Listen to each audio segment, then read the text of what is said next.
Please welcome Daniel. Good afternoon, Sydney. How you all going?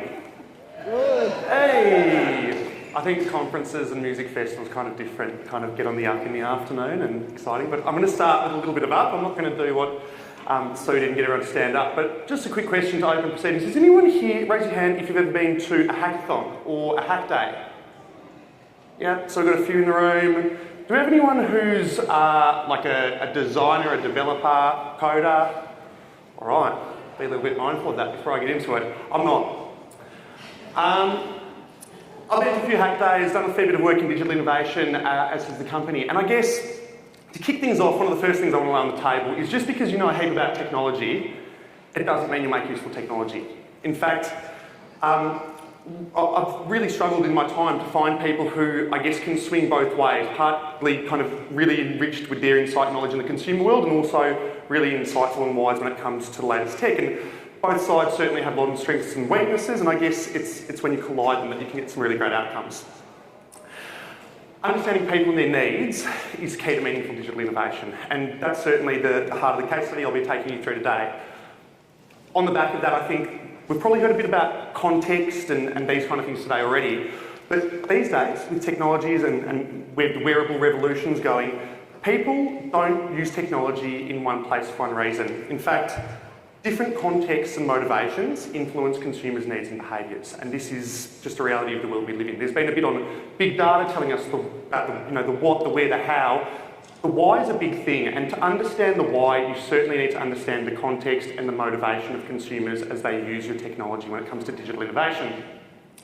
So it's really important to think about context, motivation. Both of these things influence user experience, and that's the broad brushstroke of user experience, everything from the product that you're kind of offering through a digital channel, all the way through to the nitty-gritty of the interface and the way that you navigate through it. Today, I'm going to share a bit of a case study with you. Basically, in early 2013, we undertook a big project for Betfair, an online gaming company. I think it's worthwhile noting that Betfair isn't a business or a company that has a digital arm. They're a purely digital business. They don't have a physical bricks and mortar department, so it's really important that they get their user experience right. And in this particular case, we were focusing on their mobile website, not their application, and we needed to understand how we could improve it for their user base, if not potentially attract some new users to the channel. So to do this, what we did is recognising that context and motivation is key in what kind of drives behaviour and that why.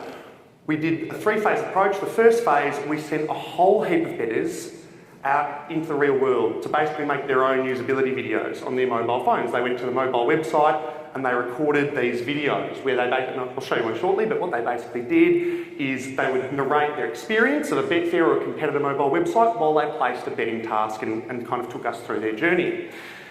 Then what we did, we took a bit of time to synthesise, process, digest this information before we pretty much re-stitched it all, had a bit of a sit-down session with the guys over at Betfair, and we went into an online kind of board discussion, so to speak, to help innovate the site and talk about different learnings that we pulled out through that first phase to understand where we should be going moving forward. And then on the back end of that, of course, we sat down, we did a debrief prioritising different kinds of offers, different types of navigation features, and of course, how the interface would look for the guys.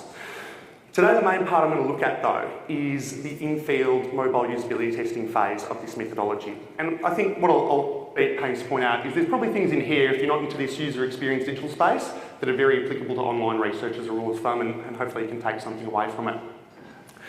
So I won't get too bogged down in the research design. Basically, we had 20 participants, all of them were Betfair consumers. These guys needed to have multiple betting accounts. So we didn't just want to know what they thought of the Betfair mobile website when they were placing, say, a trifecta bet. We wanted to understand what they thought of a competitor website too, so they could actually juxtapose the experiences and tell us what they liked, what they disliked. We needed that richness. 3 different locations. So before we kicked into the project, we spoke with the guys. A lot of people, even though there's computers at home, happy to sit in their kind of man cave or in the lounge room watching a bit of sport and pull out the phone and put on a bet. The pub, or the tab, is also another really popular location where people, despite there being a physical bricks and mortar betting retailer, will place bets digitally. And finally, if you're into the races, you probably see people these days on their phones a hell of a lot. It's not just to text people and have good times, it's drop a bit of money and have a bit of a bet too. We gave you guys 7 betting tasks. So for example, one of those was please place a trifecta bet, first 3 horses in the race, so to speak, or box trifecta.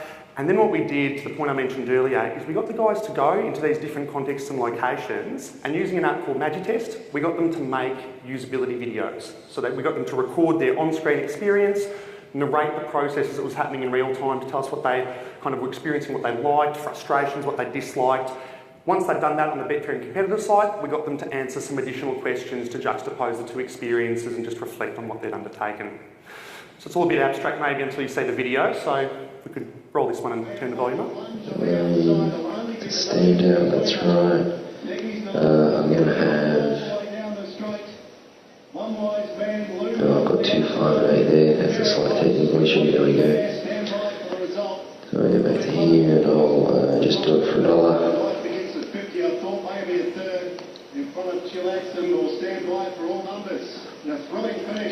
Place bet, and it's going to tell me my total stake's going to be $2, and I'm going to accept that.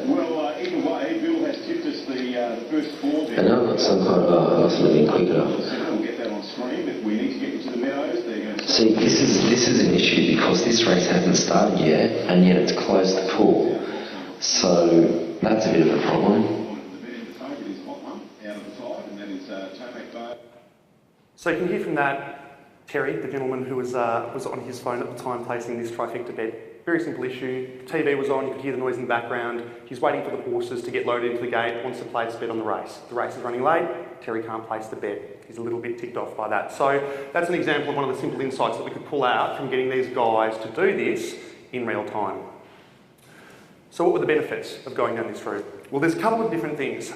First of all, we found that the approach gave us greater ecological validity. I'll spend a little bit of time on this now. So with online betting, physical location has a fair bit of an impact on the way that you kind of bet your needs in different environments. So for instance, if you're down at a pub or a tab, there might be form guides all across the walls. There might be multiple screens with different things happening on them. What you're going to be looking for on a mobile website would be quite different to if you're at home or trackside without all that different stimulus around you. So physical location was an important factor. Time was also important, so rather than getting the guys kind of pulling them into a laboratory environment, sitting them down when it kind of, clock suited us, we had them doing this from Friday through the weekend when most of their normal betting activity would be undertaken. So they were betting at appropriate times. We weren't kind of in a 2-hour window. They could do the tasks as they saw fit and had that flexibility to do it in the right environment too. Finally, social surroundings. So sometimes people like to go out with friends and bet. So we're able to capture the social environment as well, rather than bringing them into a lab and kind of getting them to sit down and walk us through the technology. Additionally, I think one of the great things about taking this approach in this specific category, online betting or betting full stop, there's no doubt that it carries a bit of stigma. And as such, the great thing about taking a mobile research approach to this particular piece was that it gave participants a degree of anonymity. So it gave them that kind of capability to really express themselves, do the tasks in a legitimate way without feeling kind of confronted by the researcher as though the researcher could potentially be passing judgment on them. Now, I'm not going to stand up here and whip the daylights out of doing a usability test in a lab. There's no doubt that we could have found out a heap of stuff doing this. There's still merit, I think, in doing lab-based usability testing in certain cases and contexts, but I think, and from the video I just showed, that seeing participants actually struggle, it really kind of brought out the frustrations in a way that may not have been possible had they been seated next to a polite researcher. We could capture them in the moment, doing the activities on sports or races that they actually cared about, and we got really genuine responses. It was very much a real experience, or as close to as we could with this kind of an experimental design. Now, there are a heap of other benefits too beyond the ecological validity, and they all centre around engagement. So I've broken this down into a couple of different spaces. First of all, and I've alluded to this just a moment ago, but the fact that we gave this to participants to do on their own clock, it meant they were invested in the research, like they were doing it on the tasks that they were actually interested in doing. I mean, our intention would never be to get someone in if they're into horse racing and have them, bet on a horse at 4 p.m. in the afternoon that's not running that they don't care about. We got these people to do the tasks with activities they're engaged with, which was fabulous. I think there's also something, I've called it autonomy means respect. I think there's also great merit in giving participants, especially when they're engaged with a category, the capability to kind of do things off their own bat. Of course, you've got to support them and guide them, but rather than kind of sitting them down and babying them through it and kind of having that researcher participant power distance, you kind of treat them as though they're an important part of the process, an important contributor, and give them that free rein. And we found that gave us some great results too. Moving on, there was an interesting comment this morning, and I guess I took exception to it. It was Megan Brownlow who said, in passing, something to the tune of researchers aren't the greatest at kind of delivering presentations or bringing those things to life. The part I take exception to is I think that good researchers do. I think poor researchers or mediocre researchers are really bad at creating engagement with the work that they do and selling it through a business. So there were three great things that came out of doing this mobile research as well. The first was observe that accessibility. So having these little bite-sized videos, as the one you saw come through as they were getting produced on that weekend, meant stakeholders could easily log in and check them out and look at them in real time. So if there was, people working in the sports betting department, not the racing, they could easily locate certain tasks that were around sports. Also, because of these small sizes, it was very easy for them to share them around the business. If they thought that, one person more closely involved with the process thought someone in a separate part of the organisation would see benefit through seeing that consumer experience, they could send it around. But finally, I think, obviously, sometimes companies can be quite big and it's difficult to get everyone in the entire research journey. So having these kind of videos and this kind of content at the back end, it was great for engaging stakeholders who hadn't been as close to the research and getting their buy-in on the approach and the recommendations. That was also fabulous after the debrief was finished, as obviously those videos could linger and it was a point of talkability and connection from a research and insights point of view. There were some limitations. I know the buzzer has beeped. I'm not going to say everything's perfect when you do this kind of a thing. Participant tech literacy was a little bit of an issue. Turn off the buzzer, please. It's annoying even me. Thanks. Participant tech literacy, a bit of an issue. So what we found, even before we went into field, we had some people who thought they knew they used the mobile website. They actually used the mobile application. They struggled to download the app to do the tasks. There was a bit of a challenge getting some of the guys over the line, and we certainly had even a couple of attrition statistics before we got off for the weekend. There were technical issues in field, so data limits, Wi-Fi access down at the racetrack, uploading videos. That made the process very tricky at times for certain participants.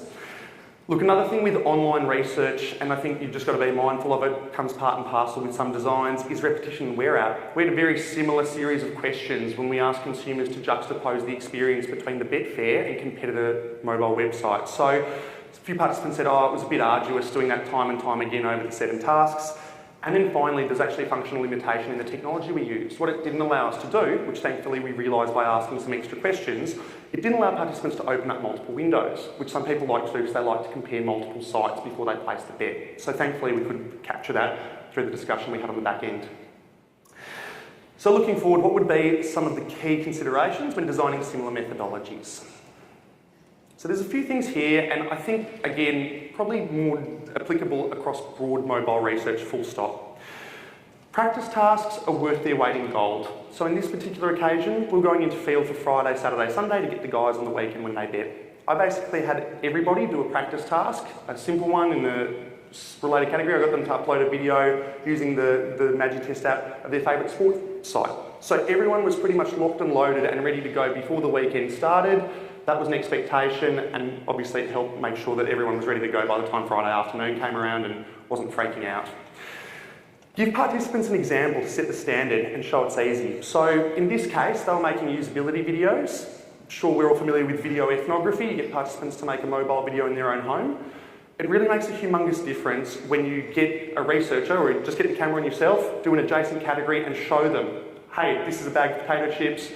I've picked them for this occasion because I like to couple them with my beer. Give them an example and go through the questions of what you need them to do. And not only does that set a high standard for them in terms of the content they produce, but it kind of shows that they're not unachievable and that they're quite easy to do, because it can be a bit strange looking into your screen or talking to yourself in a video. Supplementary written questions. So to my point before, we probably wouldn't have captured certain things if we didn't have the opportunity to ask the guys a few questions after they did their mobile test. gamify the process for engagement and a touch point. We put up a few awards for the best contributions over that weekend. I put up a Scorsese Award for the best filmmaker. So at the end of that period, we gave the guys some extra incentive in between that first phase and getting them back for the discussion board that was talking about different ways to innovate the site. Ongoing tech support's a must. I'd be lying if I said I wasn't manning the phone and making sure the job got done properly on the weekend. There's a bit of a myth that you kind of don't need, online research is cheaper than physical research. To do it well, I reckon not true. You probably need to make sure things are resourced really well so you can get great responses from your participants and be there when they need tech support to prevent attrition. And then finally, going beyond testing. So in isolation, if we didn't have this follow-up discussion with the guys on the back end and bring the learnings back in, I don't think we would have got as rich learnings for the overall innovation piece as a whole. So that was some of the big things that I think really made this design work for us, and probably great considerations if any of you guys are looking to emulate a similar kind of design, or just considerations across online research in general. To that point, and I know the buzz is gone, so I won't spend much time, but the future's looking pretty awesome. Wearables, virtual reality, context-based research, and getting that why is going to become easier and better than ever in the next 5 years, you'd think. And yeah, obviously, I guess the words of wisdom are, if you want to go down that path and try and get great insights, resource it well and yeah, give it a crack.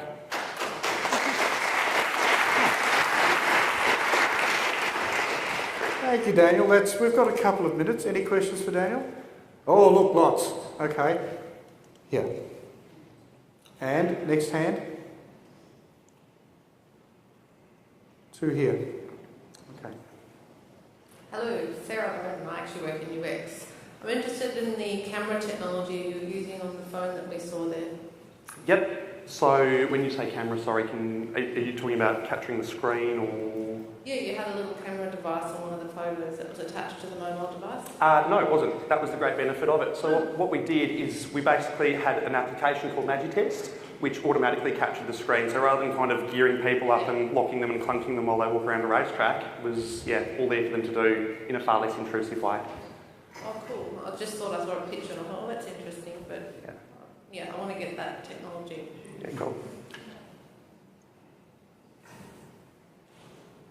Hi, clearly the social surroundings impact the user experience, so I'm curious, how did you measure social surroundings? What metrics did you use that were impactful to the experience? I guess, and to put on the table, we probably captured most of this in the juxtapositioning question at the end. So, I mean, there are a couple of cases where we could hear people with friends or doing things, but we'd ask them kind of what the environment's like, what they're wanting to do, what's around them, helping them, undertake their bit or their mission. And in some cases, we got kind of, I'm with my mates, we're talking about it, doing beers. I think that that's probably the hardest aspect, or was the hardest aspect to capture authentically. I mean, it can be also difficult, I think, for people to necessarily pull their friends into kind of the research process as it speaks. But I guess the benefit was we did say to the guys, we wanted them to emulate their normal betting activity. So if that meant going out with their mates to the pub, then that meant going out with the mates with the pub rather than coming into a lab. So, I mean, you could do kind of an accompanied shop style thing, but I don't think you'd necessarily... I mean, you might get more insight into what the social dynamics influence, but it might not be as an authentic an insight with a researcher sitting in a tab with a bunch of guys drinking beers on the punt. So that was a trade-off, I think, on that. Thanks, Daniel.